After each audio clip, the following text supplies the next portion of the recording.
Hello and good day. This is Merlin, MERLIN 777, trying to record again my video series for cybersecurity.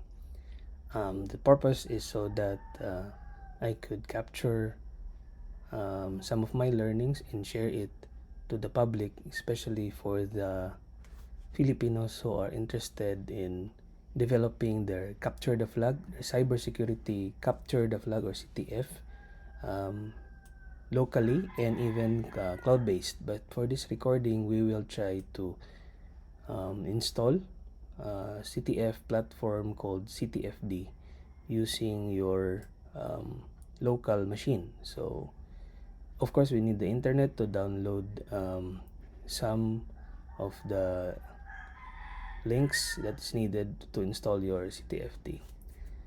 So in front of you, I have just encoded a notebook. More or less, there are 7 steps before you arrive at configuration of the IP that you'll be using. So first one is be sure you have your Parrot OS.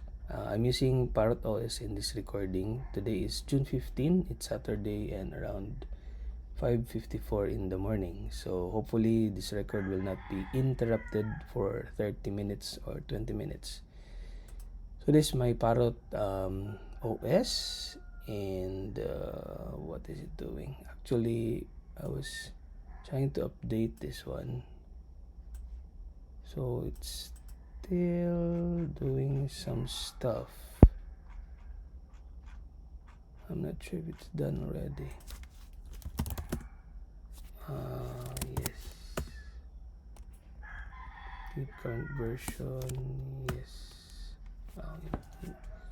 Nag-prompt din siya sa ako. So currently my Parrot OS is in upgrade mode. But we can go on can try to also look at the other steps like this one, installing Docker. So supposedly, if this is done, my upgrading and upgrading the OS is done. Let's try to see. So there's no Docker here, and if you go to my procedure, let's try to see if we can follow this solution. Oops, hindi pala pwede mag-paste. No. Nag-view naman siya. So hindi pwede. I have to type it manually. Diyan ka muna. Okay, since I'm already in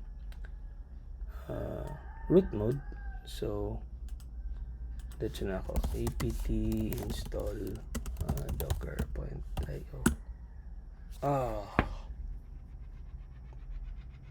Seems may problem sa Docker dito. Yeah. Kasi pag sa Kali, if you open Kali,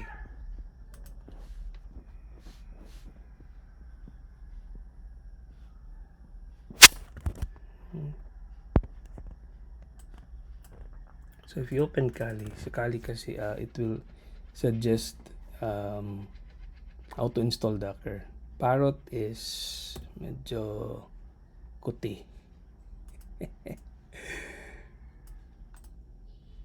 Ayan yung mag-answer man bakit yan talaga yung mag-install. So I cannot do anything, even the advice. Ayan. So ito kasi si Kali, na-install ko na sa Kali ang Docker and also the CTFD. So it's kinda difficult to show you. So ito yung Stack Overflow. Sabi niya try daw natin to. Yeah, but there's an error pa rin. Bakit tayo ma-install ng Docker kung Parrot OS? Sige, kahit ito na. Sudo app install Docker. Wait lang, ito Parrot. Sudo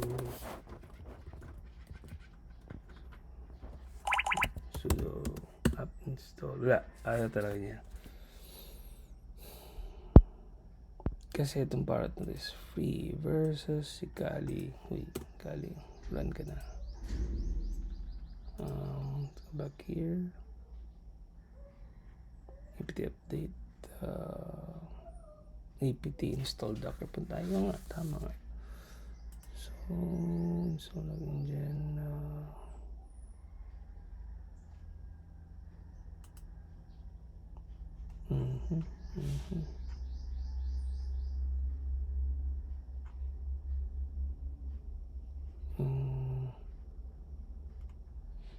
Saan makapit to? I don't know. Tayo natin.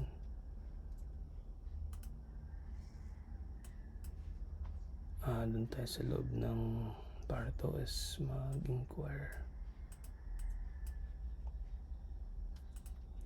Come on.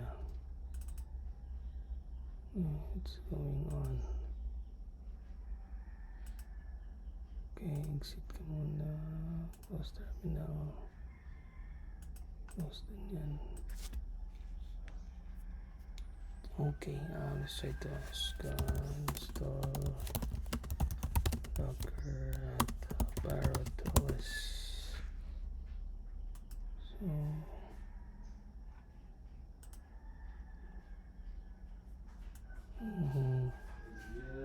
morning. So meron si Medium. Ayan. Then ito, may sabay basta 6 o'clock. I think I should have done this video earlier. Yata ni-follow naman step by step. Copy. Yan na si terminal.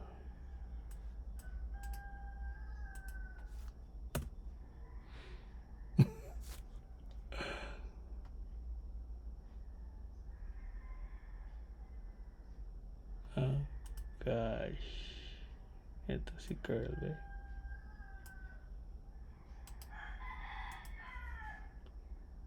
Buti na ni-record ko to because some of these are errors in my life. Created stable sana failed writing body. Bakit failed siya? This is part of research, so try ko naman yun.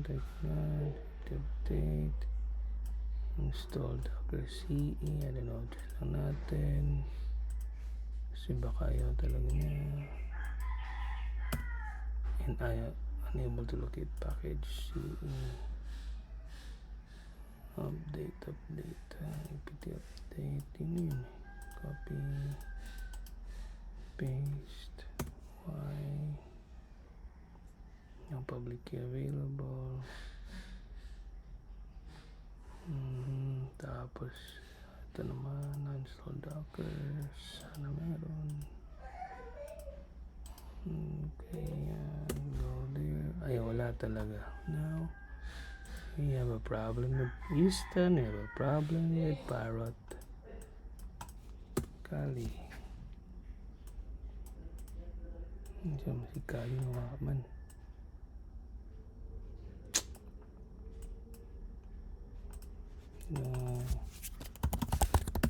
Walang X ni Kali. Power off sana kami siya.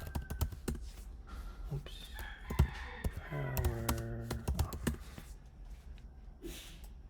So, Kali UTMA. You wonder si Kali. You're embarrassing me. Stop Kali. Stop Parrot.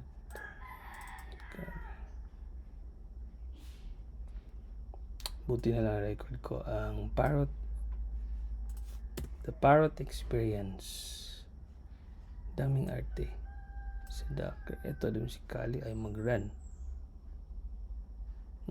baka mag cloud based tayo, no? I really want you guys to see how to install CTFD in a local server.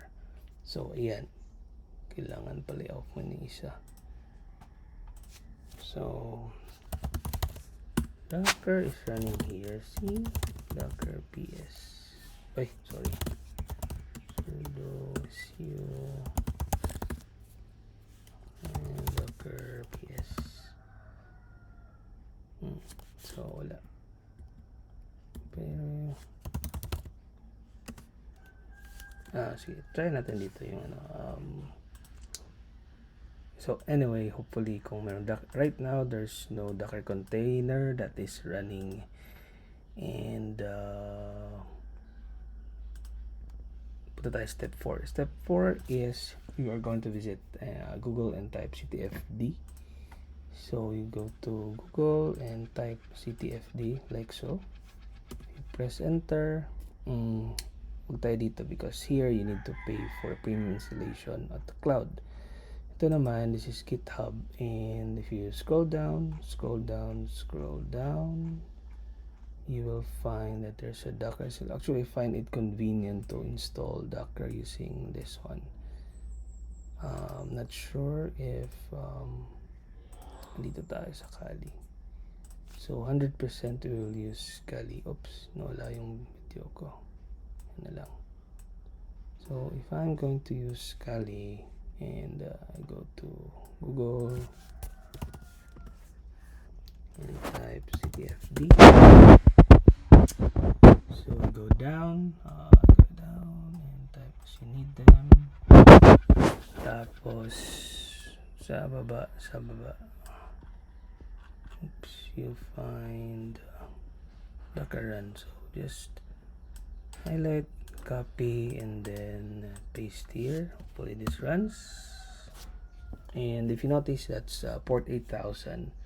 So right now Docker is initiating, installing, loading modules with your IP, but you need to know your IP. So ano ba yung IP ng Kali ko? So Kali, my IP is this one. Let's see if my Apache is running.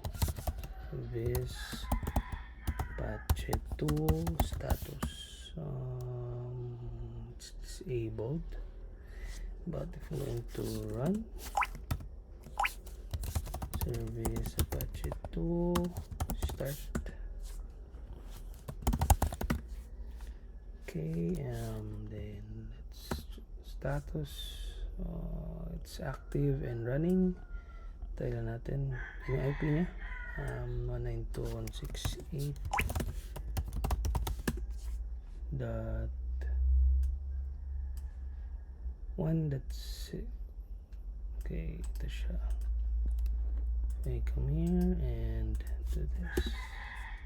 So that's the Apache default page. If I go to my Mac, so my Mac is this one. Oops. Dami. IP ko ay ano yung IP natin sa Mac?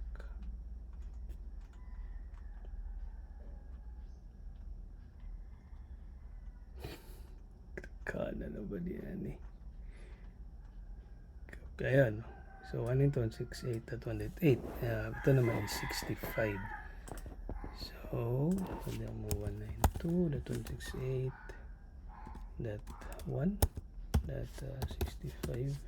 Oh, ito 25, 1.25, sorry, 1.25. Kaya po naguluhan siya. Yan. So this is the Kali, the server sa Kali. But if I go to port 8000, hopefully tapos na si Docker. Ayan, nasa setup na tayo ng CTFD. With this, you can do your setup. You can I'm doing the setup sa Mac na lang na browser. So this is a Mac. Okay, so for example, gawa tayo ng event name. DICT. Okay, so DICT Caraga CTF demo 1. So description, this is an event sponsored by DICT Caraga to share awareness about cyber CTF, improve critical thinking for learners. So, any learner from elementary to college. Tapos, next natin, team mode. Pwede naman user mode din so team mode tayo. Settings, profile.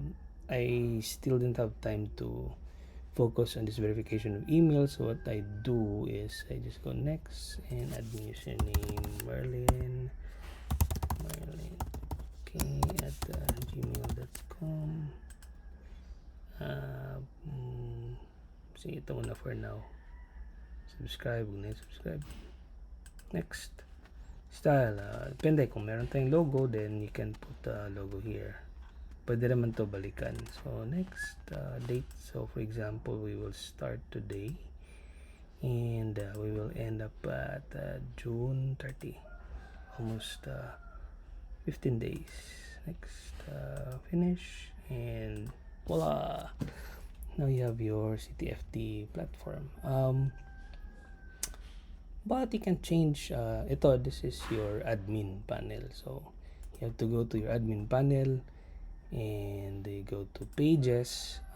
Sa pages, you notice ito yung index mo. So this is index, that root format. Normally naka-markdown siya. So what I do is I change it to HTML, and well, you can do HTML here. For example, H1, welcome to DICT Caraga Cyber CTF Regional Challenge CTF Demo 1. Let's see if ito na tag will do. And of course, you save it, and you can open a private window. 92.168.1.25,000. Ayan. So if you notice, and of course we can go to chat. Mahilig tayo ng chat GPT. So we can go to chat. Gawa tayo ng simple website homepage using an AI. So create a homepage for a cyber security, capture the flag using HTML and CSS. Try lang.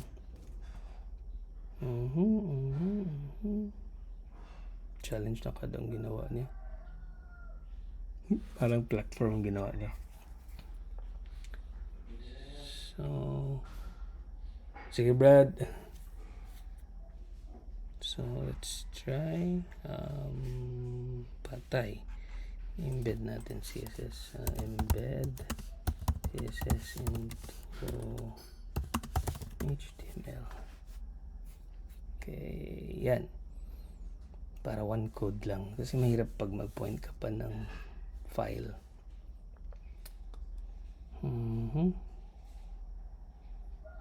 Parang old platform ginawa niya.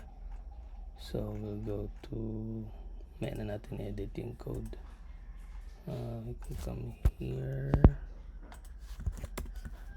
yeah, paste it and see what happens. Save. Ayan.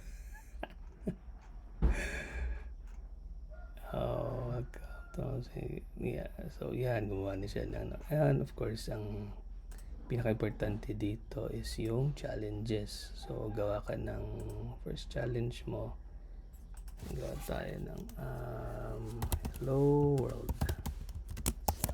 So name of challenge, hello world siya. Enter miscellaneous. Hello world. This is your first time in Cyber CTF. Don't worry. Just copy and paste the flag below. Okay, so tayo DICT Caraga CTF. This is a flag. Pero gawin natin exciting. So, numbers 1, 5, 5. Ayan. So, tapos gawin naman natin na by. Don't forget your author Myron 777. Pero kailangan i-copy mo to dahil mamaya enter value gawin natin 100. Byte tayo. So create static flag, case name, of course visible mo siya.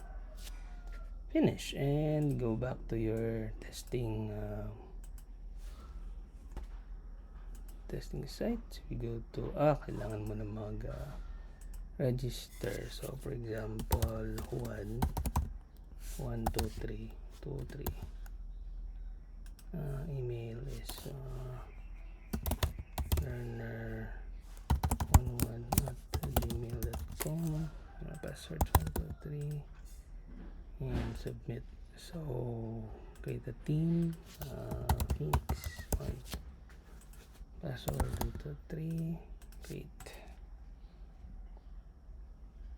Yan, so meron ng challenge, hello world. And if hello world is your first time, just copy this one and submit. Ayan, meron na tayo on the challenge. So other challenges composed of, normally ginagawa ko is after miscellaneous, you can have forensics, then cryptography, then probably web exploitation, then reverse engineering, and OSINT. So tayo procedure, scroll down. Yambak na ta sa mga procedure steps. Tapos na tayo nyan. You're done with the configuration, and then create challenges. So yung ginawa natin is under miscellaneous. Yes. And then we can normally, kasi yung flow normally we investigate a malware, for example. So you need to do forensics. And what if pag investigate mo nun sa file merong encrypted file, that's why you need cryptography. And then ano pa ba, you might need also yes, you need reverse engineering to study the code, the binary file or the executable file. And then sometimes, most of the time, you need to also explore where it might lead to possible makers of the said virus or malware. So you do OSINT, open source intelligence, and sometimes there's an IP address, so you need to check if the web server. So you need web exploitation challenges. Actually, you can visit naman Pico CTF to view some examples there that they do. So we go to Pico CTF. Maraming mga challenges dun. So here, there's so many challenges there that you can try to imitate or modify it, depende sa suiting mo. So you need to sign up. Ayan, so yun yung mga challenges kanina, but you need to sign up. Okay, so yan muna for now. I hope you enjoy this video. May mga errors, I'm not going to edit errors so that makita nyo rin yung journey ko nung Parrot Security. Pero itong server na ito, this is running in is running at my Kali. So, nasa na si Kali? Balik tayo sa main server. So, it's very, very important that you have a server. This is a local server. Local server siya giran na ako. So I hope with this video you can also set up your CTFD, because I dream of a day that all the universities in the Philippines and colleges could create their own local CTFs, and of course we can then connect with DICT for the Hack for Gov challenges in the future. And malay mo, maybe we can work together and create the attack defense type. Iba kasi yung attack defense is yung attack defense CTF is iba siya sa Jeopardy type. So ito yung attack defense type. One time lang ako nakasali niyan sa CTF time. So CTF time for continuity, and if you want global challenges, CTF time is the way, one of the way ba rather. So meron ding DEFCON, merong RootCon, and so on and so forth. So yan muna for now. This is Merlin 777 signing off for this video. Bye bye.